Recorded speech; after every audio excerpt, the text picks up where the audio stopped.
Hi, I'm Mariam Al-Zacher, and this is Inside Israel. There was recently an election in Israel, and it was the most important election that most Jews have never heard of. Which election are we talking about? The World Zionist Congress elections. The World Zionist Congress was founded over a century ago. The Congress members meet every 5 years and make major decisions that affect not only all Israelis or even all Jews, but all the rest of us as well. Decisions about the expenditure of billions of dollars. WZC is the main decision-making body that ultimately decides the Israeli foreign policy, controls international Israeli and Zionist lobbies, and positions itself as the leader of global Jewry.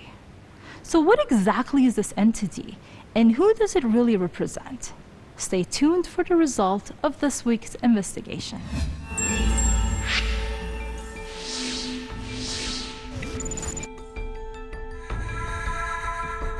Unbeknown to most of the public, another election campaign is currently underway in Israel, the elections to the World Zionist Congress. Voting officially ended on March 11th. The 38th World Zionist Congress will convene in October. The 38th World Zionist Congress's tenure will begin in 2020 and end in 2025 for a period totaling 5 years. The election in Israel goes like this. The number of representatives from Israel to the Zionist Congress, around 38%, are determined by the number of seats each Zionist party gets in the Knesset. The rest of the representatives are from outside of Israel, but they are influential Zionists in the US and Europe. So each of the Zionist parties includes most of Israeli parties except for the Arab joint list of the Arab Political Alliance. As you can see by this electoral scheme, that it is the World Zionist Congress that influences the Israeli Knesset or parliament. So what does the Zionist Congress do? These delegates make up the leadership of the national institutions, including the Jewish National Fund, the Jewish Agency, Keren HaYesod United Israel Appeal, and the World Zionist Organization. These are the core makeup of the World Zionist Congress, where it receives funding and political support from. They also have the ability to influence allocation of funding, which is meant to be invested in Israel and the so-called Jewish people's future, living inside and outside of Israel. These are billions of dollars from foreign funds and also Israeli regime funds. This Congress also dictates the political battles between right and left, between liberal and orthodox. The institution's leadership decides on issues such as investment in Israel's settlement program, whether budgets will be approved for areas inside the UN-recognized Green Line or those over it, and many other vital issues. After all, it is this very same institution, which itself is older than Israel, that made Israel or forced the international community to incept Israel on Palestinian lands. In fact, the very institution is located in occupied Jerusalem, Al-Quds.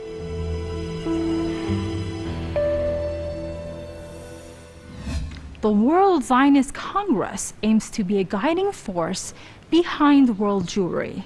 So what are some specific ways in which it affects Israelis?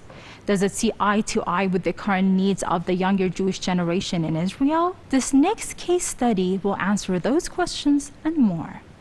It is quite powerful because it, according to its own manifesto, it has the role, among other things, to pursue the connections between the so-called Jewish diaspora and the Jews within the state of Israel, and that in itself gives that organization a lot of power and influence on the government, on the decisions accepted in the Knesset, etc. So given that, there is a Zionist interest of that organization, and because of that, that organization tries to pursue Zionist policies and Zionist ideas in different countries. Among other things that that organization tries to do is to keep relations with figures in different countries in order to pursue their ideology. But it doesn't mean that it is a powerful organization. No, it's not a powerful organization. It is an organization that to some extent has influence, not more than that.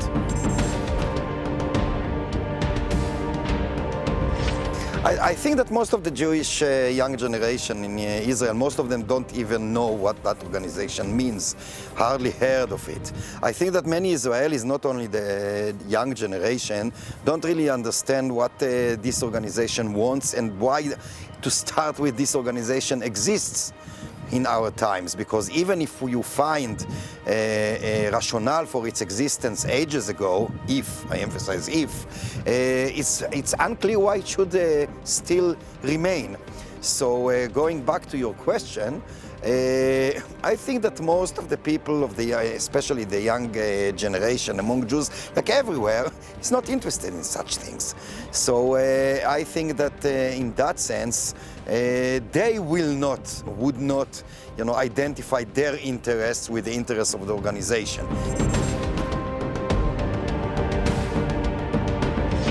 If you are asking for my view, I definitely think that this organization actually is against the real interests of Jews in Israel or all over the world, because the interest of Jews all over the world, including in Israel, as I see it, is to live in peace and equality with the Palestinians and with others. It depends where they live. If they live in Chile, for instance, their interest is to be part of the Chilean society. I think that's the real interest. Unfortunately, I think that this organization doesn't do anything to pursue this interest, and sometimes, very often I should say, even undermine that interest.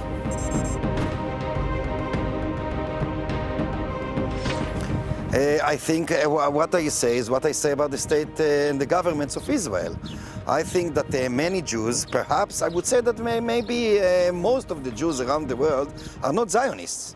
Some of them are anti-Zionists, because again, I want to emphasize, it's very, very important for me to emphasize, there's a huge difference between Zionism and Judaism, let alone Jewishness.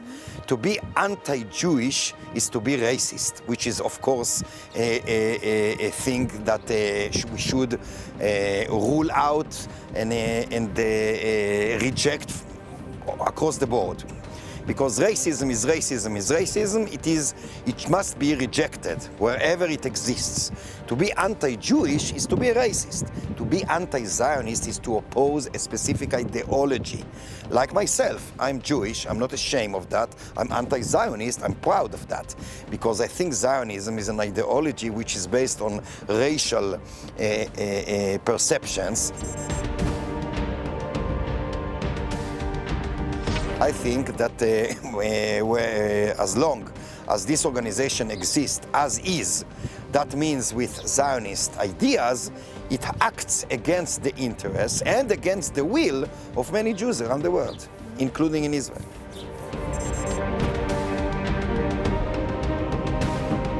Okay, I think that this is it's a very complicated question, because it is changeable and it does change. The influence is not because or due to Zionist lobbies like AIPAC and others. It has to do a lot with the circumstances.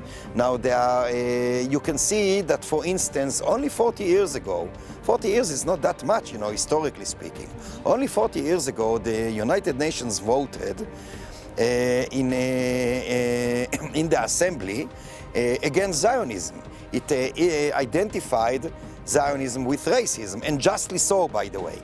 Now you can see that in many countries, like in Germany, France, and others, like if you followed what happened within the Labour Party in Britain, you can see that if you raise a voice against Zionism, you are immediately identified as if you were anti-Semite, which is, of course, as I said before, totally ridiculous. I mean, there are anti-Zionists who are anti-Semites, but there are many more anti-Zionists which are Jews. Definitely in comparison to the government and the Prime Minister and the military in Israel, which is very influential, etc. So in comparison to those organizations and institutions, I don't think that the WZC has any significant influence. The only thing I can say, I think that this organization doesn't really have a real reason to exist. I mean, it's a kind of, inertia. It's just a kind of a continuation, as if we just, throw something in a vacuum and it continues, For me, that's the point, and I think that this organization has no reason to exist, but this is, of course, because of my anti-Zionist views.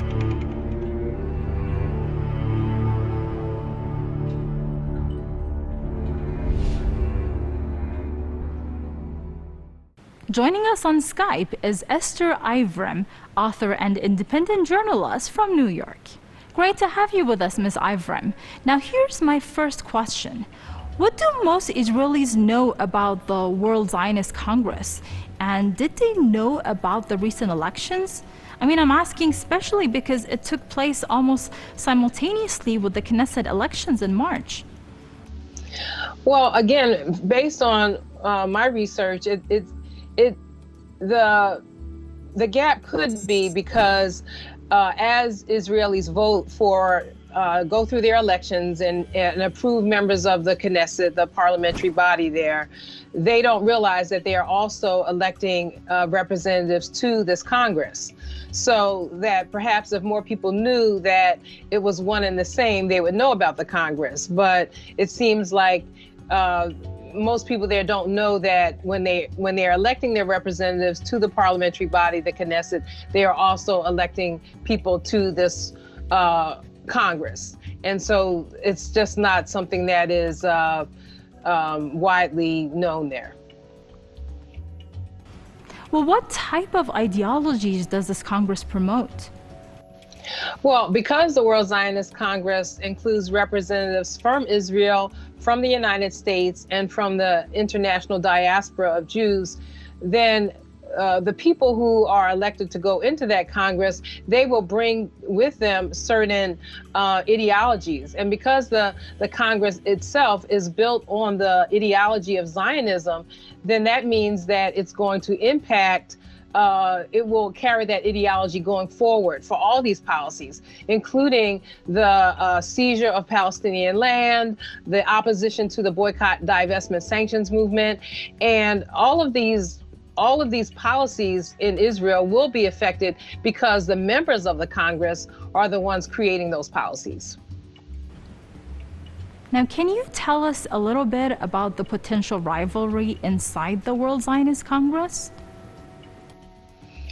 Well, I think that it plays a large role. I read one account of how the Reform Jewish movement here in the United States had made a concerted effort to play a larger role in the Congress to try to influence policies in Israel that they oppose. So the more progressive left-wing Jews here in the United States wanted to perhaps make that effort to play a larger role in the Congress, but they've been thwarted and had their efforts kind of sidelined because of actions inside of Israel.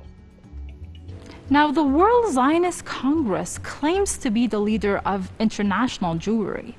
Do the majority of Jews agree with this? No, I don't believe that all Jews do believe in that ideology. As a matter of fact, the progressive Jewish organizations that I've interviewed, they oppose that ideology because they see that as one in hand with dispossessing Palestinian people and not recognizing that the Palestinians' right to exist, their right to return, their right to their holy shrines and holy places, just most importantly, the right to their land. So not all international Jews throughout the diaspora agree with Zionism. And the UN voted that Zionism is racism. Thank you for joining us, Ms. Ivrim, author and independent journalist from New York, Esther Ivrim. Now you gotta stay right where you are because we're gonna be right back after a short break. Now, what do Israelis think about the World Zionist Congress? We asked Israelis in Tel Aviv some questions. We started out with this one. Are you aware of the way WZC is affecting your life?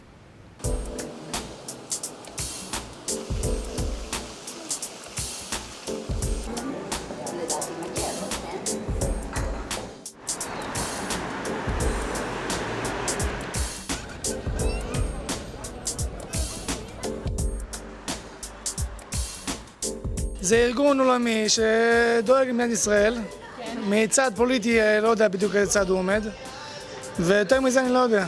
הקונגרס הציוני העולמי, אני יודע שעד בתקופה של הרצל, חוזי המדינה הם עשו הרבה תרומה למען המדינה, למען הקמת המדינה. זה מה שאני יודע פחות או יותר ככה. מה הם עושים כיום אני לא יודע. כיום אני לא יודע מה הפעילות של זאת. אם אני לא מכיר אותו אז כנראה שהוא לא מתקשר. אנחנו לא פחות בקיאים בנושא הזה של הקונגרס הציוני. אני חוץ מזה שיש רחוב בעפולה על שמו, פשוט לא מכיר. The World Zionist Congress has been an historic topic of controversy. It asserts that Zionism is the national liberation movement of the Jewish people and calls for ensuring a Jewish and a continued entity called Israel, with Jerusalem al-Quds as its capital. But the policies of the World Zionist Congress are in direct conflict with the international law.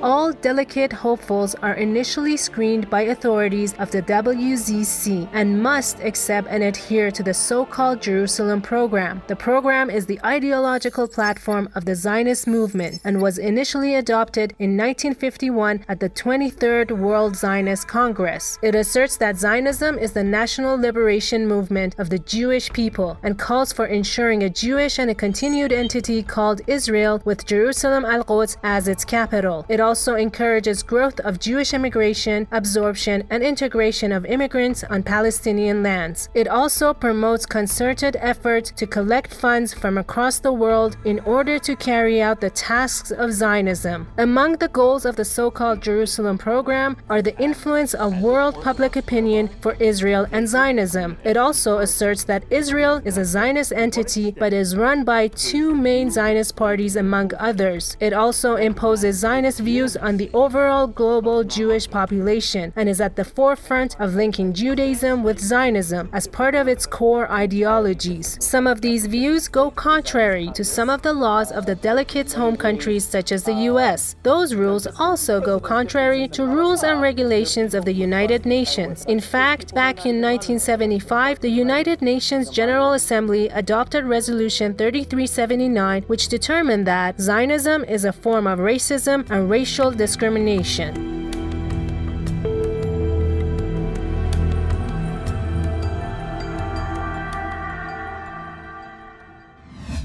Journalist and political commentator Richard Millett joins us via Skype. Nice to have you with us, Mr. Millett. Now, can you tell us about the politics of the World Zionist Congress? Well, as I said, to be honest, I don't know how much influence it has. I don't think it has that much influence.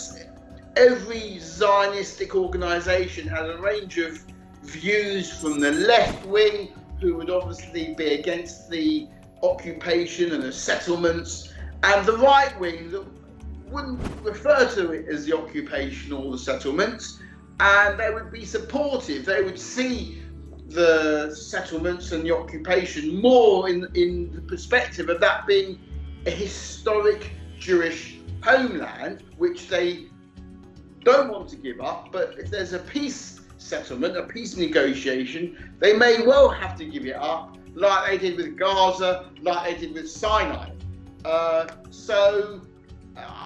You know, within this organisation, there's so many different views. Everyone's got a different view about what they think. It's just politics as we know it. Now, do the majority of Jews in the world agree with the policies of the Zionist Congress? No, there's only about 13, 14 million Jews around the world, and I would say that so many Jewish people in around the world are in disagreement with the policies of the Israeli government. So if they're in disagreement with the policies of the Israeli government, like any religious group, Muslim group, Hindu, Sikh, Jewish, Christian, there's a constant debate about the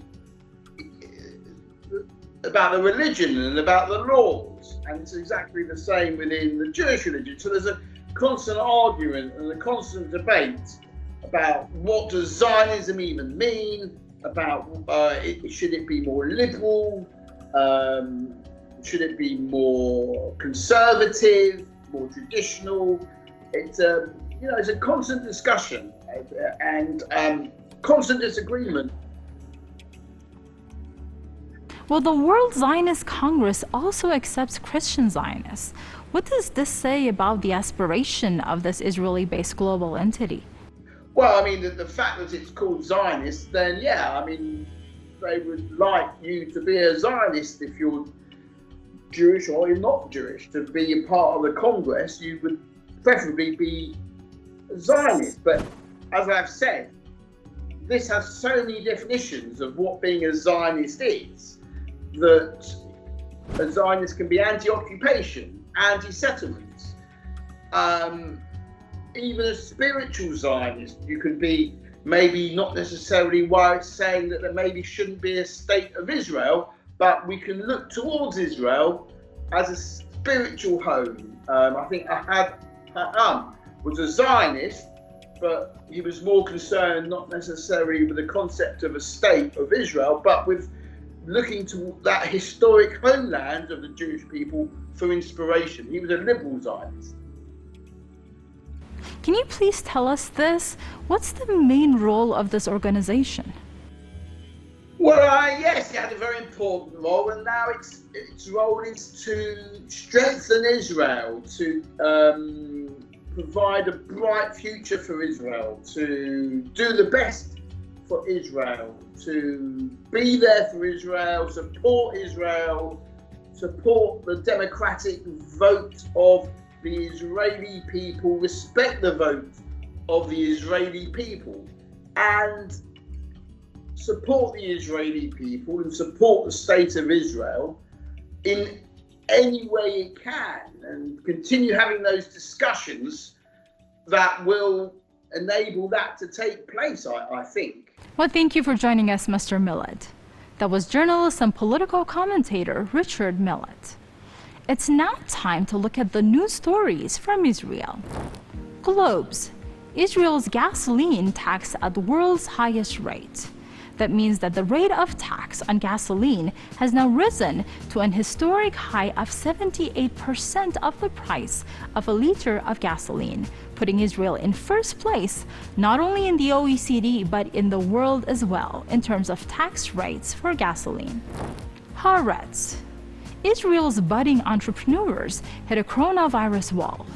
Tens of thousands of Israelis opened new businesses right before the pandemic drove their customers away. Now, with limited fiscal and monetary help, many are closing up shop. The Jerusalem Post. Israeli President Reuven Rivlin angers millions of Israelis after breaking the lockdown regulations set forth due to the coronavirus pandemic, and hosted his daughter's family for the Israeli Passover holiday. Ynet.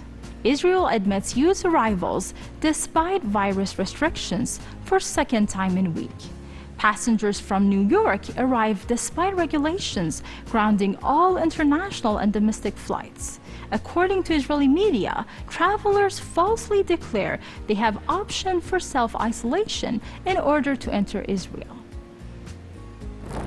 The Jerusalem Post. Business owners exploit coronavirus crisis to raise food prices. Within the last 2 weeks alone, it was discovered that dozens of businesses have already raised the prices of food items, such as eggs, milk, cheese, and other staple goods.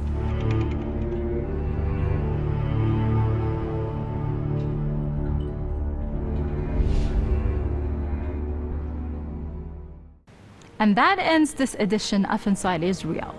Let's hear what you have to say about this. You can find this episode and more at presstv.com. There you can leave us your comments too. Until next time.